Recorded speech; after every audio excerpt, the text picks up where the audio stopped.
Hey guys, welcome back to another episode of 0 to 60. Now I'm starting the day a bit later than intended, but today we are focusing on, just doing a few little things for roll racing, and I guess they're not even that important, but just some fiddly little things. First one being finish fitting the guard flashes. So the sequential LED guard flashes now available at 0to60.com.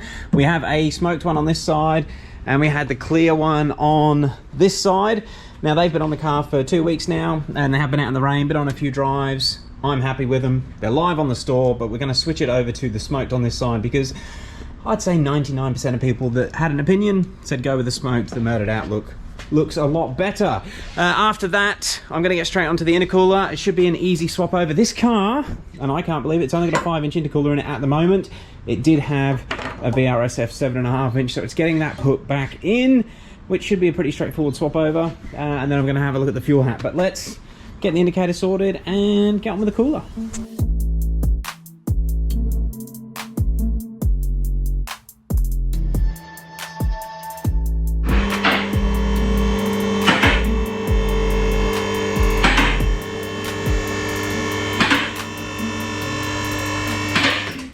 Alright, I'll show you what we're working with here. Yeah, no word of a lie, it has only got a 5-inch cooler in it at the moment. We realised this once we got it up on the hoist, but I didn't mention anything. I was a bit curious why, in case there was a reason, but there wasn't. Unfortunately, somebody just borrowed its 7.5-inch cooler, I think sometime last year, and it never got replaced. But yeah, on this day we're going to get it back to its big boy, and there's such a big difference. Anyway, let me get the 5-inch one out. I don't know what brand it is. I haven't had a really close look at it, but it doesn't have the quick connects, or maybe it does. We'll get these off and see what it looks like.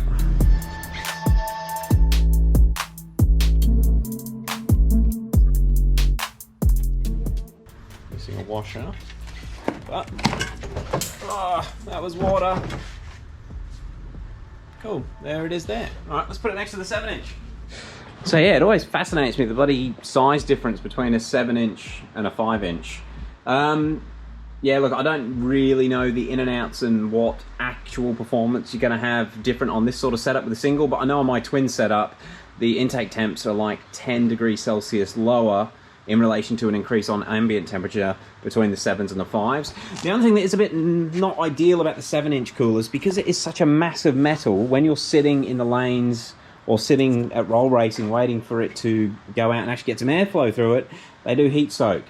So, pros and cons, but we're going to run that one for now. You can see this is a cheaper cooler. The fin density is not humongous. In fact, that's the most spaced fins I've ever seen, where they're nice and tight.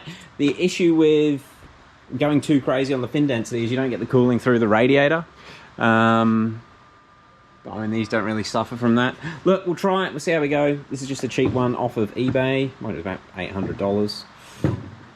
If we have to upgrade, we will. All right, let's get it swapped over.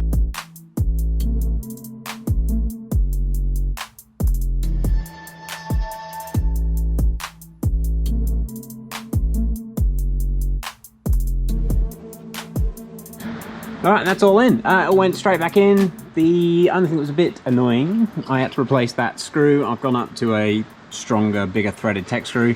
Just the little one that was in there just didn't want to hold it up.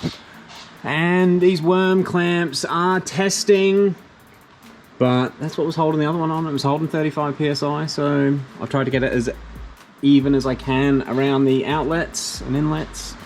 So hopefully it'll be fine. Alright, let's have a look at the fuel tank. Okay, fuel pump assembly is out, and I just started trying to diagnose it straight away. Interestingly, this still runs to the factory fuel pressure reg with this line. Then, which one is it? This outlet here is going to the front fuel pressure regulator, and then this is a return line.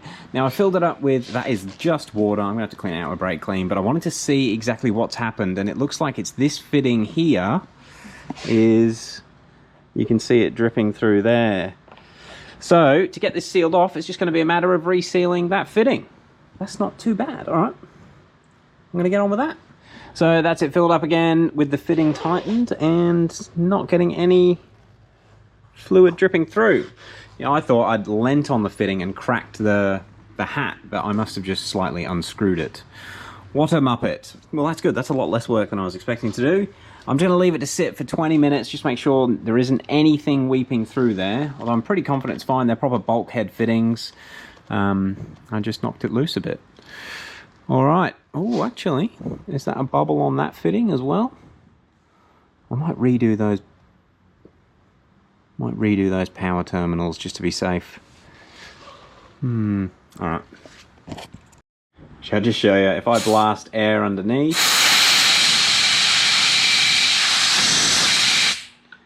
so that fitting's also loose. That one's loose, but the black one that I tightened up, it's good. We just got loads of loose fittings.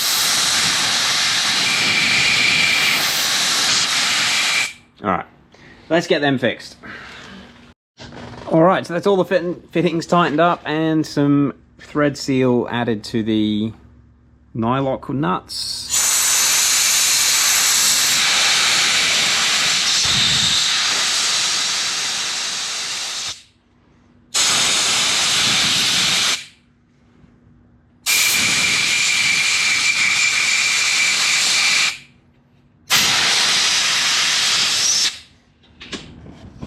No more air bubbles sneaking through. All right, we fixed the fuel leak in the fuel hat, which is good. That means we can now go over half a tank. All right, I'll get it back in the car. See what else I break.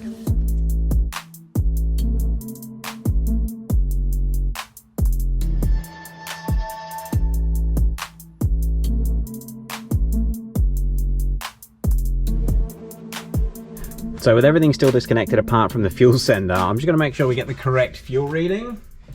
If you're an OG 0 to 60 follower, you'll know why. And it's because when I was last doing my fuel tank, I got the fuel sender caught up.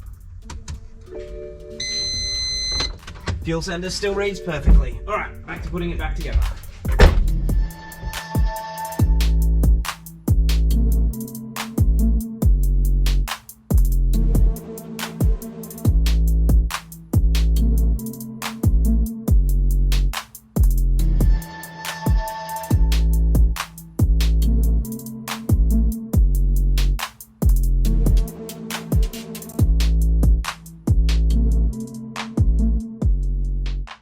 Okay, so you may have noticed I did put some liquid thread seal, this stuff, just on the AN fittings. Now I know you're not supposed to, or you shouldn't need to, but I'm just not a huge fan of AN fittings unless you can properly crank them down. And I didn't want to put too much force on these in case I then basically unsettled the fittings I've just tightened up. So I just used a little bit of thread seal just to help them seal.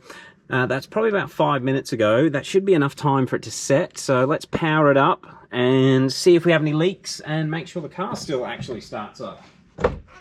So I'm going to squeeze in the front. You guys have a better view than I do.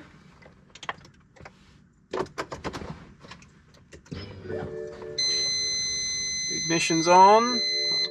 Just going to turn it off. I did hear the pumps prime, or one pump at least.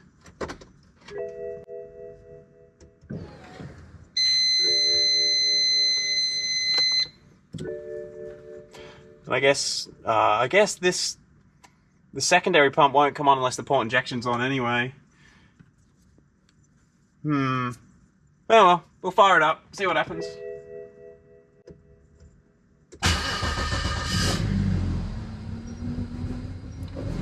Bit of air in the fuel, that's expected.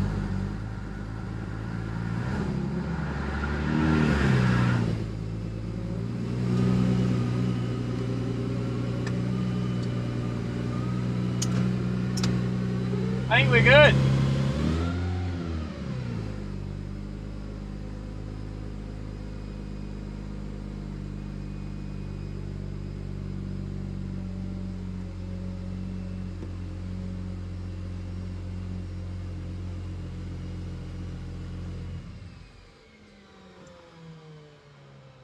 We're good.